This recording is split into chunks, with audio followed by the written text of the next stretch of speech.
Olá pessoal, vamos para mais uma aula da nossa disciplina de controle de poços, né? Sétima aula.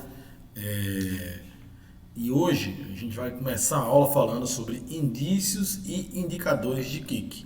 Nessa altura do campeonato, nós já sabemos o que é um kick, quais são suas causas, né? Fatores que provocam, o que facilitam a ocorrência de kicks. E hoje a gente vai falar sobre indícios e indicadores, tá?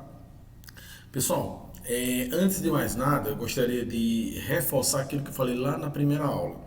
Este é uma disciplina de controle de postos, mas que é diferente de um curso. Então, o que acontece? A gente vai ver alguns casos. Existem muitos outros casos que só no curso de Well Control mesmo e também no campo, né? Tem coisa que só ali no dia a dia que vocês vão vivenciar. Mas em geral, a maioria dos problemas hoje eles já são mapeados. Então tem um plano de ação para cada tipo de problema, tá bom?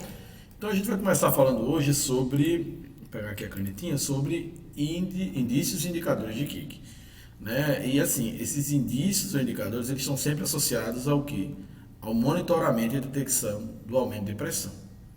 Né? E isso, a gente começa falando de que sempre há um risco de kick quando a gente trabalha naquelas zonas que é acima daquele peso específico, né? onde o fluido contido nos poros ele está acima daquela pressão e eles são denominados de pressões anormalmente altas. Né? E quando a gente está trabalhando isso aqui, né, quando a gente tem isso aqui, é porque ela é causada justamente pela subcompactação, E aí surge uma zona onde qualquer variação de profundidade já tem uma variação significativa na pressão do poro, né? Ou seja, nessas zonas onde eu tenho pressões anormalmente altas, qualquer variaçãozinha na profundidade eu já tenho uma variação significativa na pressão de poros. E aí o controle do peso do meu fluido tem que ser rigoroso para que eu não venha ter esse tipo de problema, tá? E assim, nessas zonas aqui anormalmente altas, tanto a propriedade da formação quanto a propriedade dos fluidos elas tendem a mudar, né? E quando isso acontece é um indicativo de que eu estou tendo um aumento de pressão, tá? Então, pessoal, o aumento de pressão é um indicativo de que eu estou tendo um kick, tá certo? Então, geralmente isso é muito mais comum nessas zonas de pressões anormalmente altas. Ó, uma coisa bem interessante, só para vocês terem ideia, aqui ó, vou passar aqui uma linha aqui no meio. Isso aqui ó, aqui são cascalhos retirados do poço em condições de pressões normais. Quando eu estou em zonas anormalmente altas, eu tenho cascalhos ó, diferentes. Eles tendem a ter uma morfologia e um tamanho também diferente. E esse aqui um indicativo de que eu estou trabalhando em zonas anormalmente altas, tá? Agora, falando propriamente de indícios e indicadores de kick, a gente tem que, por exemplo, a temperatura do fluido de perfuração. Ele é um indicativo de que eu estou tendo um indício de que eu estou tendo um kick, né? Por exemplo, quando eu tenho um aumento significativo da temperatura do meu fluido, que fluido? O fluido que retorna a superfície, eu tenho o que? Eu tenho um indicativo de que eu estou numa zona de pressão anormalmente alta, que pode ser um indicativo de kick, certo? Então, o aumento da temperatura de fluido indica que que estou numa zona de pressão anormalmente alta e pode ser um indício de kick. Teor de gás no fluido, a gente já viu, né, a questão de fluxo de gás, né? Porque o aumento na concentração de gás de manobra, né, e de conexão pode indicar a pressão de poros está sendo elevada. E aí, de novo, a gente sabe que quanto maior o teor de gás no fluido, a gente vai ter uma redução na densidade, na massa específica, consequentemente pode ser um indicativo de que eu vou ter, ou indício de que eu vou ter um kick, tá bom? Pelo aumento do teor de gás no fluido. Quando eu tenho também a alteração nas propriedades do fluido de perfuração, né? Quando eu tenho, por exemplo, mudança na salinidade da lama e nas propriedades geológicas, pode indicar uma contaminação, que também pode indicar o quê? Um influxo. Tá, pessoal? Então, quando eu tenho alteração nas propriedades do meu fluido também é um indicativo de que eu posso estar tendo um kick. Além disso, taxa de penetração. Como assim, professor? Olha, se eu tiver todos os fatores que influenciam a taxa de penetração constantes, ou seja, tudo que influencia na taxa de penetração, ele não mudou, e mesmo assim essa taxa de penetração ele aumenta, isso é um indicador que eu estou entrando numa zona de transição com a zona de alta pressão. Então, pessoal, voltando aqui rapidamente, ó, a mudança no cascalho, a mudança na temperatura de fluido, do teor de gás no fluido, a mudança das propriedades geológicas e a taxa de penetração, todos estão associados ao que? A uma entrada numa zona anormalmente alta de pressão, tá? E aqui, por exemplo, se a gente quiser calcular a taxa de penetração, né, pessoal? Só para vocês verem como é que é calcular essa taxa de penetração, denominada aqui de DC, ela vai usar como parâmetro o R, né? Que é o que acontece? Para eu ter uma ideia, deixa eu apagar aqui, para ficar mais fácil. Vou voltar aqui rapidamente. Opa. Então, ó, pegando aqui minha taxa de penetração, né? Se eu correlacionar aqui esse fator aqui, ó, o DC, né, que é um expoente aqui. Se eu plotar ele em função da minha profundidade, cadê aqui minha profundidade aqui? Nessa equação eu não vou ter profundidade. Não, vou ter sim. Ó. Não, vou ter dentro da broca. Se eu correlacionar esse cara aqui, ó, DC, com o meu H, se eu relacionar ele com o meu H, certo? E eu vou ter uma tendência de linha reta, eu posso avaliar a minha taxa de penetração, certo? E normalmente a gente espera que a gente tenha uma relação, certo? Se essa relação ela for quebrada, né, essa relação de linha reta for quebrada, é um indicativo de que eu estou entrando aonde? Aqui, ó, na minha zona de transição com PAA, certo? E como é que eu calculo esse expoente, né? Eu vou levar em consideração aqui, ó, a minha taxa de penetração, a minha velocidade de rotação da broca, o peso sobre a broca, que vocês já aprenderam a calcular isso aqui lá com o professor Marco Aurélio, e o diâmetro da broca, além da massa específica equivalente e a massa específica equivalente do fluido, certo? Então, com essa relação aqui, eu consigo calcular esse expoente, e esse expoente tem uma relação linear, né, uma linha reta, quando eu tenho pressões normais. Se quebrar essa tendência, é porque eu estou entrando numa zona de pressão anormalmente alta, tá bom? Ainda falando aqui sobre indícios primários de kick, tá? Um aumento do volume do fluido no meu tanque é obviamente um indício de que eu estou tendo um kick. Eu estou tendo o quê? Se eu estou tendo um ganho de volume, eu estou tendo um influxo, certo? Ou seja, eu estou tendo uma entrada de fluido da formação no poço. Então, isso é um indício claro de que eu tenho um kick. Né? Por isso que é essencial o que, pessoal? Monitorar sempre os volumes, tanto em condições estáticas, quando a bomba está parada, né? Ou quando em condições dinâmicas, quando eu estou circulando fluido pelo poço. Tá? Então, o aumento de volume do meu fluido no tanque é um indicativo de que eu estou tendo um kick. Aumento da vazão de retorno. Tá relacionado diretamente ao volume do meu fluido, né? Ou seja, se eu estou colocando uma vazão 10, ele tem que sair numa vazão 10. Agora, se eu estou colocando lá numa vazão... não é que se eu colocar 10 tem que sair 10, mas assim... Se eu estou colocando uma vazão constante, ele tem que sair numa vazão constante, né? E aí, se você observa esse delta, né, que é a diferença entre a vazão de entrada e saída, você tem uma variação nesse delta, você pode ter duas situações. Se esse delta ele aumenta, é sinal de que eu posso estar tendo duas coisas. Ou estou perdendo fluido para a formação, ou eu estou tendo um influxo. Tá? Então, quanto maior esse delta flow aqui, maior é o sinal de alerta, para a gente verificar o que está acontecendo. Né? Então, se eu aumento esse volume, esse delta, né, essa diferença entre o que entra e o que sai, eu posso ter esses dois problemas. Mas é um dos métodos mais confiáveis para identificar kick, tá? Obviamente que se eu pegar sempre a vazão de entrada menos a vazão de saída, se essa vazão, quanto mais negativo for esse valor, maior é a tendência de eu ter um kick, porque eu estou não perdendo fluido, estou enxergando, estou tendo um influxo de fluido para dentro do poço, né? E aí também, outro método é o Early Kick Detection, né? Que é o que mede a vazão de retorno e calcula o ganho de volume, ou seja, quanto de volume eu estou adicionando ao meu sistema. E também, pessoal, o fluxo com bomba desligada, né? Ou seja, eu desligo minha bomba, então eu não posso ter saída de fluido mais, eu desliguei minha bomba, né? Agora, se eu desliguei minha bomba e eu continuo tendo saída de fluido, o que acontece? Alguém está jogando esse fluido para cima. Então é outro sinal de que eu estou tendo um aumento de vazão de retorno e, consequentemente, um kick. E aí o poço deve se fechar imediatamente.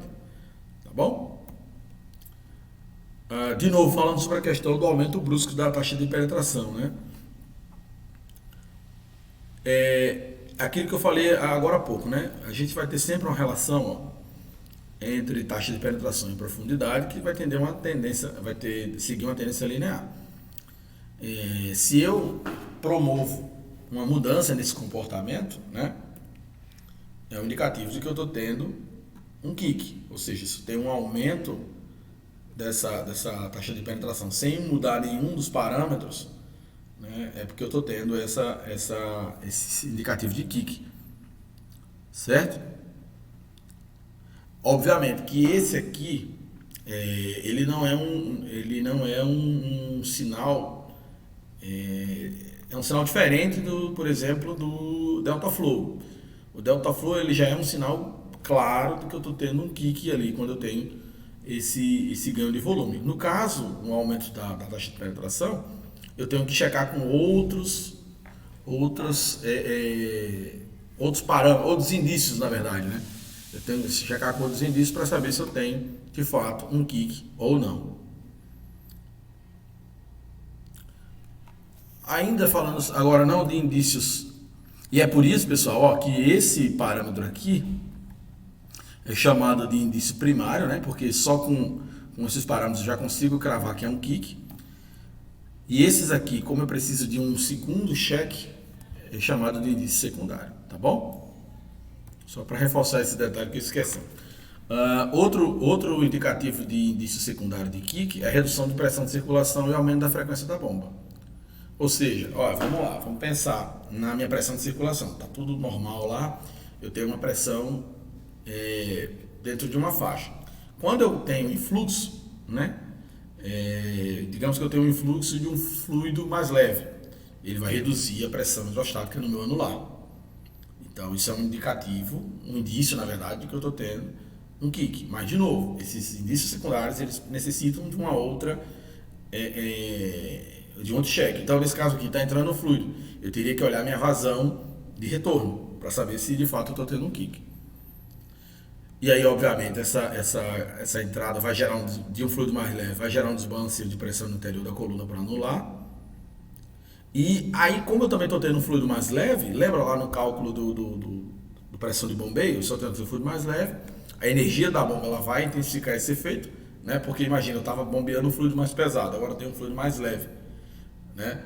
Isso vai acelerar digamos que essa troca de fluido, né?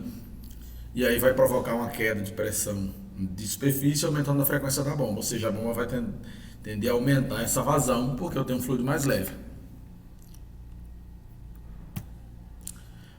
Tudo bem até aí, gente? Eu espero que, assim, tenha ficado claro, né? Como eu falei para vocês, existem vários outros indícios secundários, primários, só que, assim, eu tentei selecionar alguns que eu considerei mais importantes. Tá bom? É que nem agora aqui, né, em procedimentos operacionais preventivos. Existem inúmeros procedimentos experimentais preventivos, tá? Tanto em caráter geral, quanto voltado à perfuração, à manobra. Então eu selecionei aqui um recorte de alguns, e assim, eu quero que vocês entendam que a ideia aqui é familiarizar vocês com algumas situações, tá? Muitas dessas situações vocês veem no próprio curso de Well Control ou, novamente, vocês veem no dia a dia, né? Você já deve ter estudado essa história de que cada poço é uma história, cada poço é um poço, tá? Então, quando a gente vai olhar em procedimentos operacionais preventivos de caráter geral, né, a gente tem que entender que existem procedimentos relacionados ao programa de poço, a equipe de perfuração, os equipamentos de segurança e o plano de ação. Então, do modo geral, gente, o poço ele tem um programa que deve ser seguido, né, onde lá tem as informações sobre profundidade, a massa específica do fluido, tem a questão dos equipamentos de segurança que devem ser adotados, tem a questão do plano de ação, ou seja, como agir para cada caso, né? Então, isso é muito, eu costumo associar muito o poço com a aviação. Ele tem muito essa questão de ter todo um cuidado preventivo e de execução para que do início ao fim o processo de perfuração seja realizado com sucesso. Tá? Então eu vou mostrar para vocês alguns casos, tá? Sem se aprofundar muito, mas para vocês terem uma certa familiaridade, tá bom? Então vamos pensar aqui primeiro, ó, procedimentos operacionais preventivos em perfuração, tá? Então, ó, antes da ocorrência de um kick, obviamente, né? Ou seja, no processo onde você ainda está ali numa zona de conforto, todos os dados necessários devem ser obtidos ou calculados antecipadamente e registrados em uma planilha de informações prévias.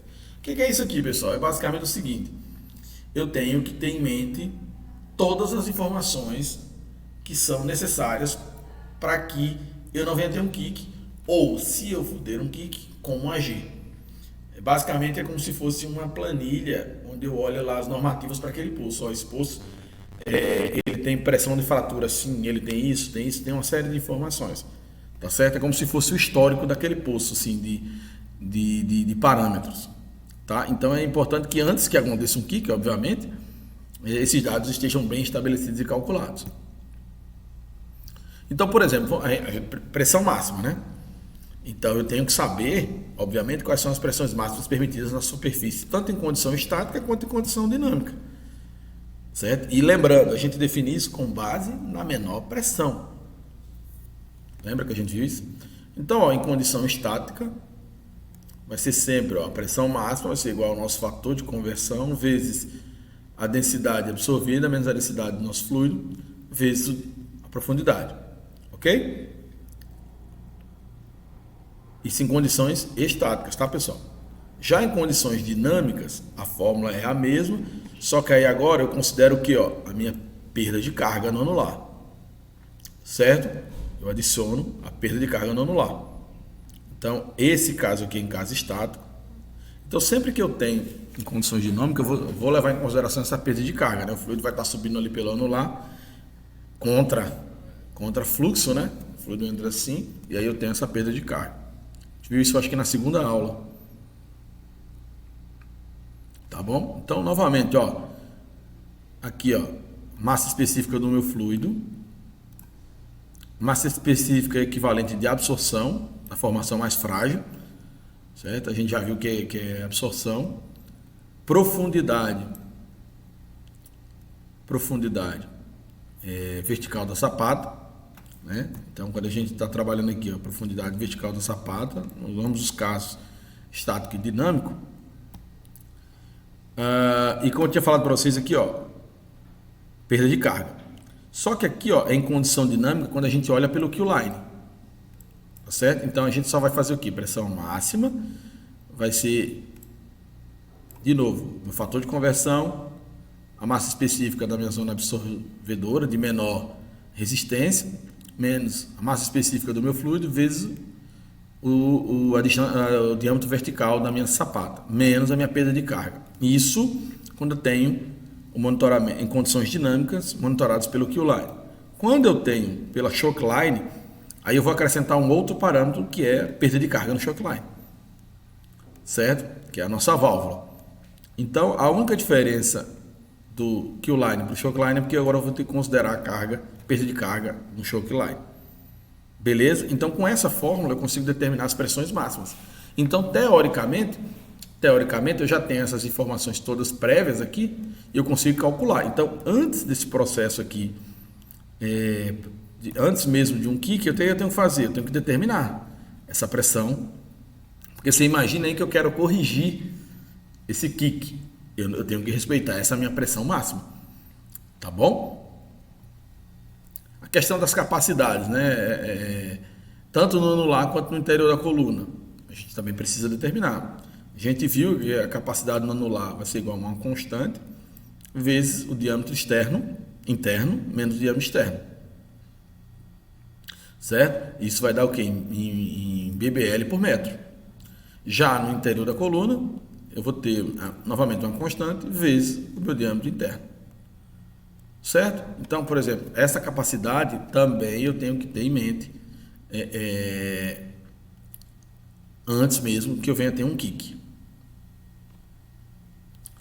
A questão do deslocamento volumétrico, ou seja, eu preciso calcular o deslocamento volumétrico teórico e real das bombas de lama com base na eficiência volumétrica.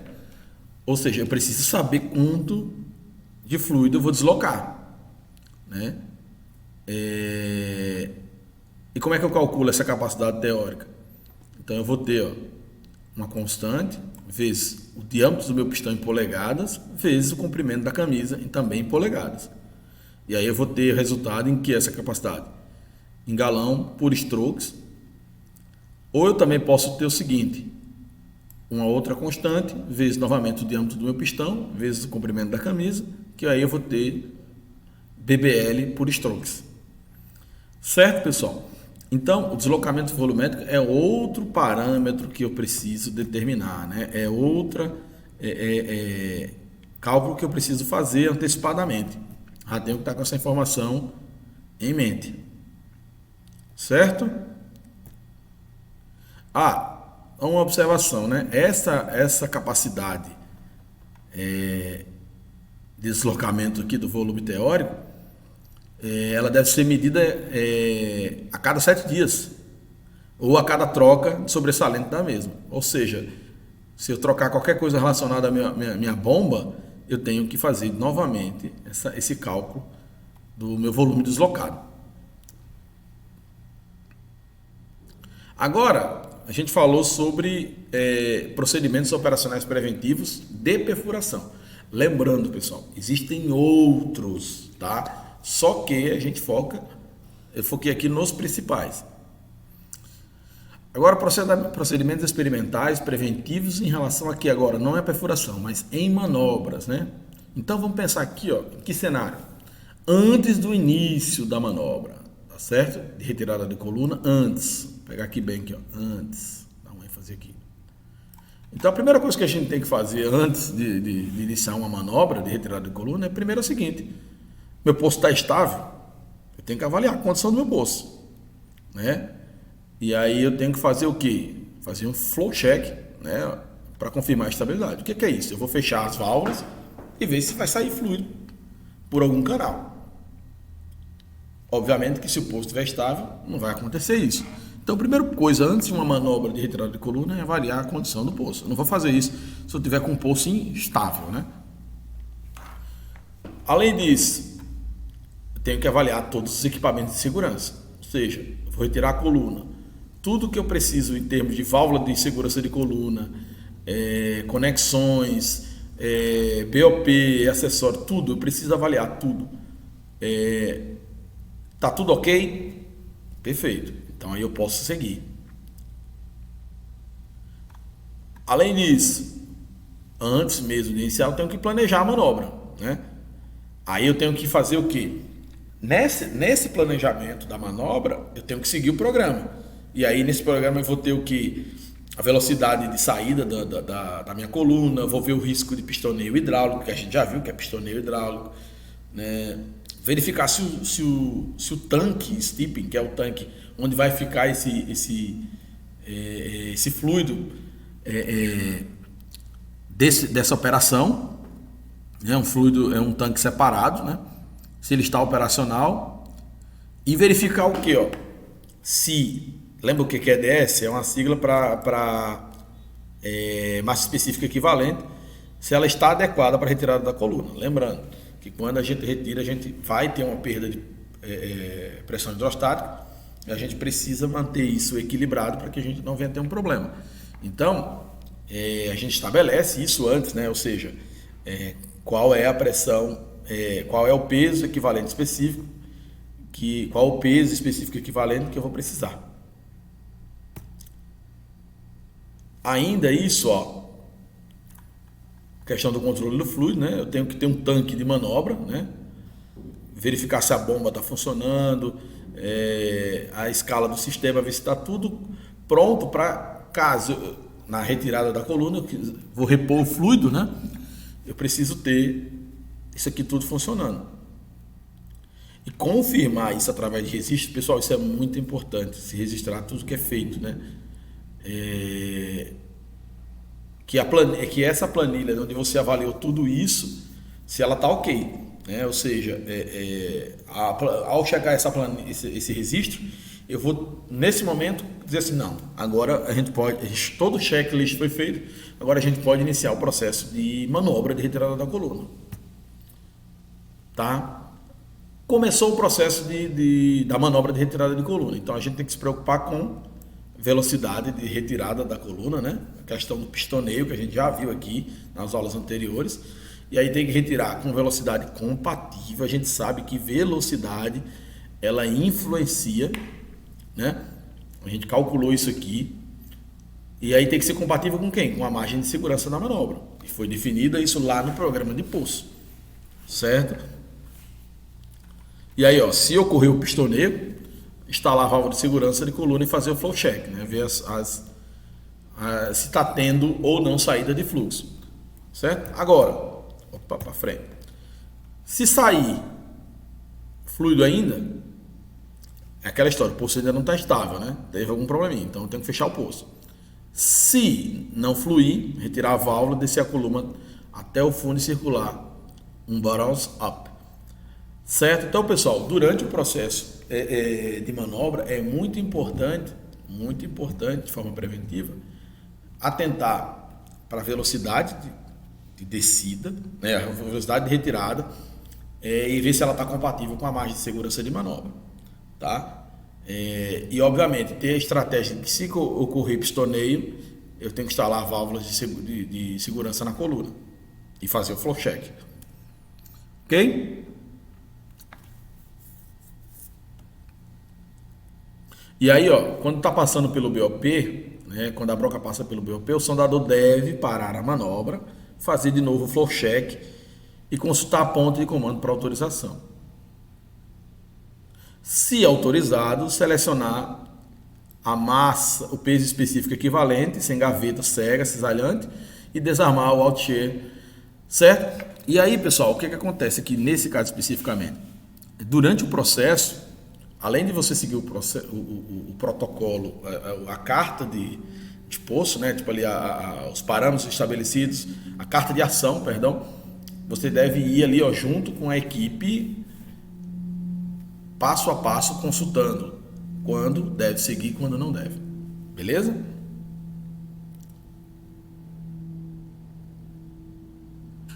E aqui, pessoal, ó, vamos voltar aqui, peraí. Durante a manobra, deixa eu ver se ficou repetitivo aqui. Só um segundinho, pessoal.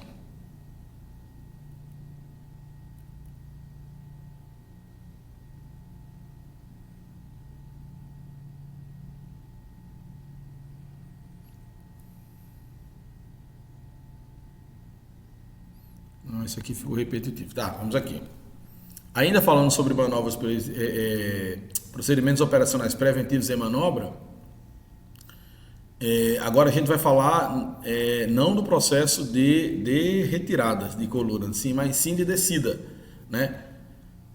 Então, antes de iniciar a manobra de descida da coluna de perfuração, o que a gente tem que fazer? Esvaziar o tanque de manobra, deixando um volume de fluido suficiente para possibilitar a circulação com a bomba. É aquela história, né? Eu tenho que ter um tanque justamente para receber esse fluido que vai ocupar o espaço que a coluna vai ocupar. né? A centrífuga vai ter que estar ligada e também só observar a adequação da escala.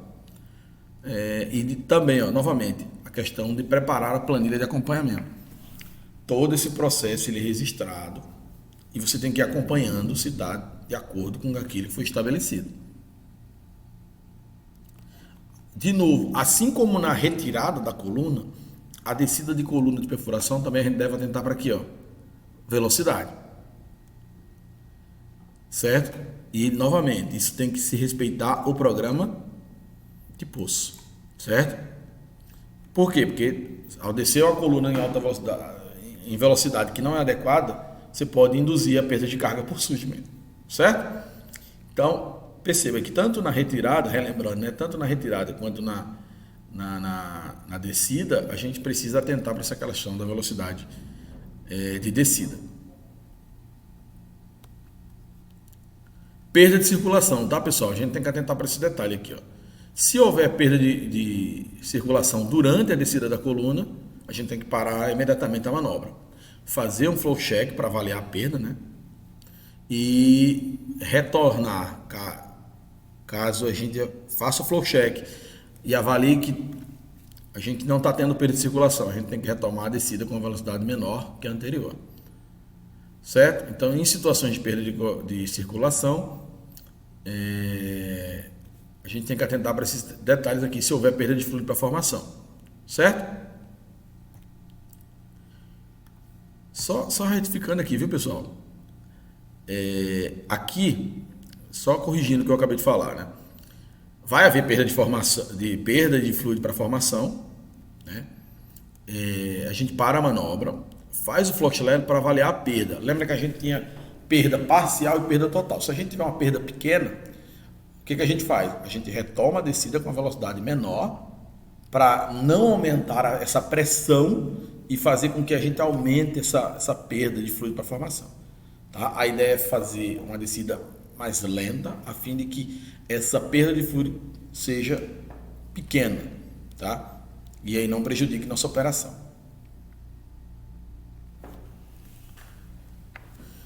E por último aqui, pessoal, chegando ao fundo, você chegando lá quando chegou na descida da coluna, chegou no fundo, ao chegar no fundo, ao iniciar a circulação para condicionar o poço, a gente deve considerar possível gás de manobra, mesmo após o processo de drenagem, né? O processo de esvaziamento desse gás.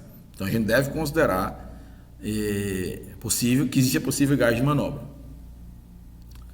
Riscos de se ter gás no RISE, tá, pessoal? Ó, qual seriam? Se houver gás aqui, né?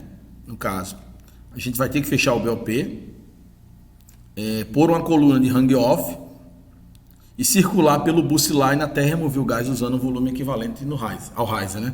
Então, pessoal, a presença de gás no riser deve ser eliminada, fechando o BOP, pôr uma coluna de hang-off e circular o boost line até remover esse gás.